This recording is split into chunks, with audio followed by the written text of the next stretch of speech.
ED की ओर से भेजे गए कई समन के बाद भी केजरीवाल नहीं पेश हुए थे और गुरुवार की शाम को ईडी दिल्ली में मुख्यमंत्री आवास पर पहुंची और उन्हें गिरफ्तार कर लिया। और मनीष, कल को अगर मैं चोरी करूंगा तो मैं भी तुम्हारा सगा नहीं लगता, मेरे को भी जेल जाना पड़ेगा। ईडी ने कहा कि दिल्ली के मुख्यमंत्री अरविंद केजरीवाल शराब घोटाला मामले में मुख्य षड्यंत्रकर्ता हैं।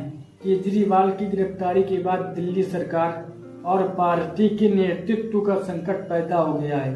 दिल्ली सरकार की मंत्री आतिशी ने कहा, सरकार पहले भी चल रही थी और आज भी चलेगी और आगे भी चलेगी। अरविंद केजरीवाल सीएम थे और रहेंगे। रॉज एवेन्यू कोर्ट में स्पेशल जज कावेरी बवीजा ने कहा कि केजरीवाल को 28 मार्च दोपहर 2 बजे कोर्ट में पेश किया जाएगा।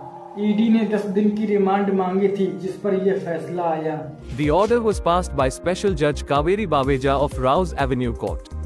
The special judge was hearing the plea by the ED seeking Kejriwal's custody for 10 days. Arvind Kejriwal की गिरफ्तारी पर विपक्षी नेताओं ने एक स्वर पर तीखी आलोचना की। जिस कांग्रेस और उसके सहयोगी दलों के खिलाफ आंदोलन कर केजरीवाल ने अपनी राजनीति पारी शुरू की, उन सभी ने उनका समर्थन किया है।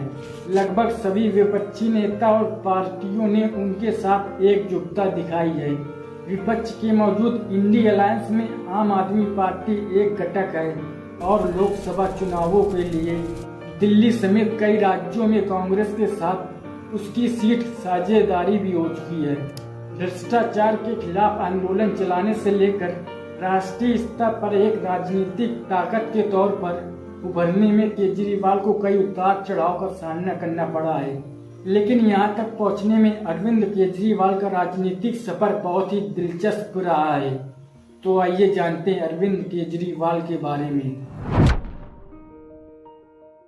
2 अक्टूबर सन 2012 को हाफ बाजू की कमीज, ढीली पैंट और सर पर मैं हूं आम आदमी की टोपी पहनकर केजरीवाल दिल्ली के कॉन्स्टिट्यूशन क्लब में मंच पर आए। पीछे मनीष सिसोदिया, प्रशांत भूषण, योगेंद्र यादव, कुमार विश्वास, गोपाल राय और भ्रष्टाचार के खिलाफ उनके साथ आंदोलन में और भी लोग बैठे थे। राजनीति में आने का ऐलान करते हुए केजरीवाल ने कहा, आज इस मंच से हम ऐलान करना चाहते हैं कि हम अब चुनाव लड़कर दिखाएंगे। आज से देश की जनता चुनावी राजनीति में कूद रही है और तुम अब अपने दिन गिनना चालू कर दो। उन्होंने कहा, हमारी परिस्थितियां उस अर्जुन की तरह हैं जो कुरुक्षेत्र के मैदान में खड़ा है और उसके सामने 2 दुविधाएं हैं। एक तो ये कि हार तो नहीं जाऊंगा और दूसरा ये कि मेरे अपने लोग सामने खड़े हुए हैं। तब अर्जुन से कृष्ण ने कहा था, हार और जीत की चिंता न करो और लड़ो। साथियों, आज हमारी परिस्थिति उस अर्जुन की तरह है जो कुरुक्षेत्र के मैदान में खड़ा है और उसके सामने 2 दुविधाएं। एक तो यह कि हार तो नहीं जाऊंगा और दूसरा यह कि मेरे अपने लोग सामने खड़े हुए हैं। तो कृष्ण उनको कहते हैं कि हार और जीत की चिंता मत करो, लड़ो।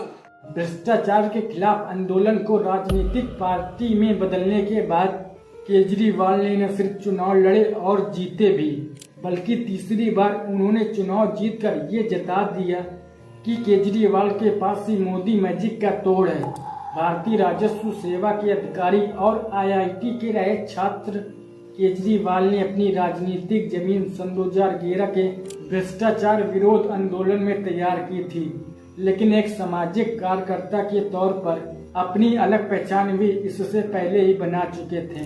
साल सन 2002 के शुरुआती महीने में केजरीवाल भारतीय राजस्व सेवा से छुट्टी लेकर दिल्ली की सुंदर नगरी इलाके में एक्टिविज्म करने लगे। यहीं केजरीवाल ने एक गैर सरकारी संगठन स्थापित किया जिसे परिवर्तन नाम दिया गया। केजरीवाल अपने कुछ दोस्तों के साथ मिलकर इस इलाके में जमीनी बदलाव लाना चाहते थे। कुछ महीने बाद दिसंबर सन 2002 में अरविंद केजरीवाल के एनजीओ परिवर्तन ने शहरी क्षेत्र में विकास के मुद्दे पर पहली जन सुनवाई रखी। इन दोनों गलियों से अगर कोई लोग आए हैं या उसके आसपास से लोग आए हैं, क्या वो आके बताना चाहेंगे कि गली बनी कि नहीं बनी? नालियां तोड़ के दोनों। आगे कई साल तक केजरीवाल यूपी की सीमा से लगे ईस्ट दिल्ली के इस इलाके में बिजली, पानी और राशन जैसे मुद्दे पर जमीनी कार्य करते रहे। उन्हें पहली बड़ी पहचान सन 2006 में मिली, जब वो बढ़ते नेतृत्व के लिए उन्हें रेमन मैग्सेसे अवार्ड दिया गया। I am humbled to be a part of such a distinguished gathering and am mindful of all the very accomplished people who are part of the family of Magsaysay awardees. उस वक्त अरविंद केजरीवाल के साथ जुड़े और अब तक उनके साथ काम कर रहे अमित मिश्रा बताते हैं, अरविंद काफी स्ट्रेट फॉरवर्ड थे। जो काम चाहिए होता था वे स्पष्ट बोलते थे, किंतु परंतु की गुंजाइश नहीं थी। हाँ, लॉजिकल वे तर्क सुनते थे। उन दिनों परिवर्तन के तहत मोहल्ला सभाएं करते थे। मोहल्ला सभा के दौरान हम लोग गवर्नेंस पर चर्चा करते थे। हम लोगों की सभा में अधिकारियों को बुलाकर उनसे सवाल करते थे।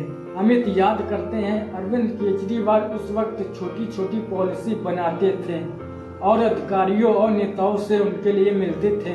उनकी कोशिश रहती थी कि उनके उठाए गए मुद्दों पर संसद में सवाल पूछे जाएं। केजरीवाल अगले कई सालों तक सुंदर नगरी में जमीनी मुद्दों पर काम करते रहे। अमित कहते हैं, सुंदर नगरी के लोग और उनकी समस्याओं को सुनने के लिए अरविंद केजरीवाल एक झुग्गी किराए पर लेकर रहे। उन्होंने लोगों की बुनियादी जरूरतों को समझा। उनकी पूरी कोशिश यही रहती थी कि वे लोगों की जरूरतों को सरकार की नीतियों में लाएं। साल सन 2010 में दिल्ली में हुए कॉमनवेल्थ गेम के आयोजन में घोटाले की खबरें मीडिया में आने के बाद लोगों में भ्रष्टाचार के खिलाफ गुस्सा बढ़ रहा था। सोशल मीडिया पर इंडिया नेक्स्ट करप्शन मुहिम शुरू हुई और केजरीवाल इसका चेहरा बन गए। दिल्ली और देश के कई इलाकों में भ्रष्टाचार के खिलाफ जनसभाएं होने लगी। सन 2011 में गांधीवादी समाज सेवी अन्ना हजारी ने दिल्ली के जंतर मंतर पर भ्रष्टाचार के खिलाफ जन लोकपाल की मांग को लेकर धरना शुरू किया। मंच पर अन्ना थे तो पीछे केजरीवाल। देश के अलग अलग हिस्सों से आए नौजवान इस आंदोलन से जुड़ गए थे। हर बीतते दिन के साथ प्रदर्शन में भीड़ और भ्रष्टाचार के खिलाफ लोगों का गुस्सा बढ़ता जा रहा था। 9 अप्रैल को अन्ना हजारी ने अचानक अपने अनिश्चितकालीन अनशन को खत्म कर दिया। जोशीले युवाओं की एक भीड़ ने हाफ शर्ट पहने काली मूछे वाले एक छोटे कद के व्यक्ति को घेर लिया। ये केजरीवाल ही थे। उनसे सवाल कर रहे थे कि अन्ना हजारी को अनशन नहीं खत्म करना चाहिए और वे खामोश थे। इधर बैठ जाइए, पहले बैठ जाइए, ना तो बोलेंगे। जो जा खड़ा नहीं बैठ जाए। 1 2 3 जो जा खड़ा नहीं बैठ जाए। बैठिए, देखिए महिलाओं को समस्या हो रही है। आप कैसे कार्य करते हैं? बैठिए। सबसे पहले बैठ जाइए। 1 2 3 जो जा खड़ा बैठे। बैठ जाइए, तुरंत बैठिए। इधर भी बैठिए, इधर भी बैठिए। बैठ जाइए, बैठ जाइए। महिलाओं को दिक्कत हो रही है, बैठ जाइए। बैठिए, आप बैठिए, पीछे बैठिए। आप मत लाइए, बैठिए। बैठा आप बैठिए। बैठिए बीच के 3-4 लोग। कार्यकर्ता बैठ जाइए, इधर आप भी बैठिए। इधर बैठिए, ये नीले। हाँ बैठिए, बस पीछे तक बैठ जाइए। इधर भी बैठिए, तीनों बच्चे बैठे नीचे। नीचे बैठो, नीचे बैठो। कोई नहीं उठेगा जब तक अन्ना जी बोलेंगे। बैठो, बैठिए भाई। महिला है, आप भाभी बैठिए, आप बैठिए, आप नहीं बैठिए, आप जब तक नहीं बोलेंगे।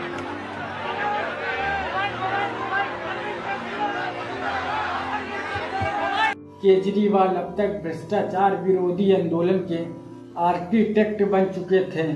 अगले कुछ महीनों में उन्होंने टीम अन्ना का विस्तार किया, समाज के हर वर्ग के लोगों को जोड़ा, सुझाव मांगे और एक बड़े जन आंदोलन की परिकल्पना की। फिर अगस्त सन 2011 में दिल्ली के रामलीला मैदान में अन्ना हजारी का जन लोकपाल के लिए एक बड़ा आंदोलन शुरू हुआ। सर पर मैं हूं अन्ना की टोपी लगाए लोगों का हुजूम उमड़ने लगा।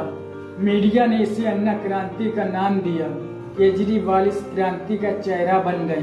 पत्रकार उन्हें घेरने लगे, टीवी पर उनके इंटरव्यू चलने लगे, लेकिन आंदोलन से वे हासिल नहीं हुआ जो केजरीवाल चाहते थे। अब केजरीवाल ने दिल्ली के अलग अलग इलाकों में बड़ी सभाएं करना शुरू कर दी। वे मंच पर आते और नेताओं पर बरसते, उनकी भ्रष्टाचार की चिट्ठी खोलते उनकी छवि एक एग्री यंग मैन की तरह बन गई, जो व्यवस्था से हताश था और बदलाव चाहता था। देश के हजारों युवा उनसे अपने आप जुड़ने लगे और फिर केजरीवाल ने अपना पहला बड़ा धरना जुलाई सन 2012 में अन्ना हजारे के मार्गदर्शन में जंतर मंतर पर आंदोलन शुरू किया। अब तक उनके और उनके कार्यकर्ताओं के सिर पर मैं हूं अन्ना की टोपी ही थी और मुद्दा भी भ्रष्टाचार और जन लोकपाल ही था। जनता से सड़कों पर उतरने का आह्वान करते हुए केजरीवाल ने कहा, जिस दिन इस देश की जनता जग गई और सड़कों पर उतर कर आ गई तो बड़ी से बड़ी सत्ता को उखाड़ कर फेंक सकती है। इस धरने में केजरीवाल का हौसला बढ़ाने के लिए अन्ना हजारे भी जंतर मंतर पहुंचे। केजरीवाल का वजन कम होता गया और देश में उनकी पहचान बढ़ती गई। जब केजरीवाल का ये अनशन खत्म हुआ तो ये स्पष्ट हो गया कि वे राजनीति में आने जा रहे हैं। ये अलग बात है कि वे बार बार कहते रहते थे कि वे कभी चुनावी राजनीति में नहीं आएंगे। अब तक सड़क पर संघर्ष को अपनी पहचान बना चुके केजरीवाल ने 10 दिन चला अनशन खत्म करते हुए कहा, छोटी लड़ाई से बड़ी लड़ाई की तरफ बढ़ रहे हैं। सांसद का शुद्धिकरण करना है। अब आंदोलन सड़क पर भी होगा और संसद में भी। सत्ता को दिल्ली से खत्म करके देश के हर गांव में पहुंचाना है। केजरीवाल राजनीति में आने का निर्णय सुना रहे थे और आंदोलन में शामिल भ्रष्टाचार विरोधी कार्यकर्ताओं के चेहरे बदल रहे थे। कई कार्यकर्ताओं ने जहां इस फैसले को स्वीकार किया और आगे की लड़ाई के लिए अपने आप को तैयार किया, तो कई लोग भी थे जिन्होंने उनके इस फैसले पर सवाल भी उठाए। राजीव याद करते हैं कि हम जब कॉलेज में थे तब अरविंद काफी शर्मीला और शांत था। हम साथ में ही घूमते थे। हमने कभी उसे बहुत ज्यादा बोलते नहीं देखा था। अन्ना आंदोलन के बाद हमने उसकी यंग एंग्री मैन की छवि देखी और ये बिल्कुल कॉलेज दिनों के विपरीत है। उस समय वे शांत रहते थे। लोग वक्त के साथ बदलते हैं। केजरीवाल में भी बदलाव आया। 26 नवंबर सन 2012 को केजरीवाल ने अपनी पार्टी के विधिवत गठन की घोषणा की। केजरीवाल ने कहा कि उनकी पार्टी में कोई हाई कमान नहीं होगा और वे जनता के मुद्दों पर जनता के पैसों से चुनाव लड़ेंगे। केजरीवाल ने राजनीति का रास्ता चुना तो उनके गुरु अन्ना हजारे ने भी कह दिया कि वे सत्ता के रास्ते पर चल पड़े हैं। शुरुआती दिनों में जो अरविंद को मिल रहा था उसे वे पार्टी से जोड़ रहे थे। उनकी ये संगठनात्मक क्षमता ही आगे चलकर उनकी सबसे बड़ी ताकत बनी। केजरीवाल ने ऐसे स्वयं सेवक जोड़े जो भूखे रहकर भी उनके लिए काम करने को तैयार थे, लाठी डंडे खाने को तैयार थे। अंकित लाल इंजीनियर की नौकरी छोड़कर जन लोकपाल आंदोलन से जुड़े थे और जब केजरीवाल ने पार्टी बनाई तो इसी में शामिल हो गए। अंकित कहते हैं केजरीवाल अपने स्वयं सेवकों पर भरोसा करते हैं और स्वयं सेवक उन पर, यही पार्टी की सबसे बड़ी ताकत है। अभी आम आदमी पार्टी में सोशल मीडिया राजनीतिक कार्य। अंकित कहते हैं, मैं एक साधारण इंजीनियर था। अरविंद ने मुझ पर भरोसा किया और सोशल मीडिया टीम बनाने की जिम्मेदारी दे दी। अरविंद ने अपने वॉलंटियर्स पर भरोसा किया तो उन्होंने भी पार्टी में जी जान लगा दिया। इन्हीं स्वयं सेवकों के दम पर केजरीवाल ने सन 2013 में दिल्ली विधानसभा चुनाव लड़ा। अरविंद केजरीवाल की उनकी पार्टी ने 28 सीटें जीती। स्वयं केजरीवाल ने नई दिल्ली सीट से तत्कालीन सीएम शीला दीक्षित को 25,000 से अधिक वोटों से हराया। उन्हें सरकार इन्हीं शीला दीक्षित की कांग्रेस पार्टी के साथ मिलकर बनानी पड़ी। केजरीवाल दिल्ली मेट्रो में बैठकर शपथ लेने के लिए जिस रामलीला मैदान पर अन्ना हजारे के साथ वे अनशन पर बैठे थे, वहीं अब इनकी संविधान की शपथ का गवाह बन रहा था और कहा, ये अरविंद केजरीवाल ने शपथ नहीं ली है। आज दिल्ली के हर नागरिक ने मुख्यमंत्री की शपथ ली है। ये लड़ाई अरविंद केजरीवाल को मुख्यमंत्री बनाने की नहीं थी। ये लड़ाई सत्ता जनता के हाथ में देने की थी। अपनी जीत का कुदरत का करिश्मा बताते हुए केजरीवाल ने ईश्वर, अल्लाह और भगवान का शुक्रिया किया। शपथ लेने के कुछ दिन बाद ही केजरीवाल दिल्ली पुलिस में भ्रष्टाचार के खिलाफ रेल भवन के बाहर धरने पर बैठ गए। आपको एक बार फिर से बता दें, 4 पुलिसकर्मियों के तबादले को लेकर दिल्ली के मुख्यमंत्री केजरीवाल का धरना, जो कि कल सुबह शुरू हुआ था, अब तक जारी है। और कुछ देर पहले केजरीवाल ने अपने समर्थकों के साथ बैरिकेड तोड़कर आगे बढ़ने की कोशिश भी की। दिल्ली की ठंड में जब केजरीवाल भ्रष्टाचार के खिलाफ बोले तो जनता को लगा कि कोई है जो उनकी बात कर रहा है। केजरीवाल की ये सरकार सिर्फ 49 दिन ही चल सकी। 49 दिन के अंदर हम लोगों ने जितना काम किया, आज हमारे घोर विरोधी भी बीजेपी वाले हों चाहे कांग्रेस वाले हों, प्राइवेट में मिलते हैं ना, सारे कहते हैं जी आज तक भारत के इतिहास में कोई सरकार ऐसी नहीं आई थी जिसने पहले 50 दिन में इतना काम किया हो। लेकिन इन 49 दिनों में केजरीवाल ने राजनीति का एक नया युग देख लिया। केजरीवाल अपने सार्वजनिक भाषणों में भ्रष्ट अधिकारियों का वीडियो बनाने का आह्वान करते हैं। 14 फरवरी सन 2014 को केजरीवाल ने दिल्ली के सीएम पद से इस्तीफा दे दिया और फिर सड़क पर आ गए। केजरीवाल ने कहा, अगर मेरे को सत्ता का लोभ होता तो मुख्यमंत्री पद नहीं छोड़ता। मैंने वसूलों पर मुख्यमंत्री की कुर्सी छोड़ी है। कुछ महीने बाद ही लोकसभा चुनाव होने थे। केजरीवाल बनारस पहुंच गए नरेंद्र मोदी को चुनौती देने। मुझे वाराणसी से नरेंद्र मोदी जी के खिलाफ चुनाव लड़ना चाहिए। मैं ये चुनौती स्वीकार करने के लिए तैयार हूँ। बनारस में केजरीवाल 3,70,000 से अधिक मतों से हारे। उन्हें पता चल गया था राजनीति में लंबी रेस के लिए पहले छोटे मैदान में प्रैक्टिस करनी होगी और फिर उन्होंने दिल्ली में ही अपना दिल लगा दिया। केजरीवाल ने बिल्कुल आम आदमी का हुलिया अपनाया। वे सादे कपड़े पहन वैगनार कार में चले, धरना देते लोगों के बीच सो जाते।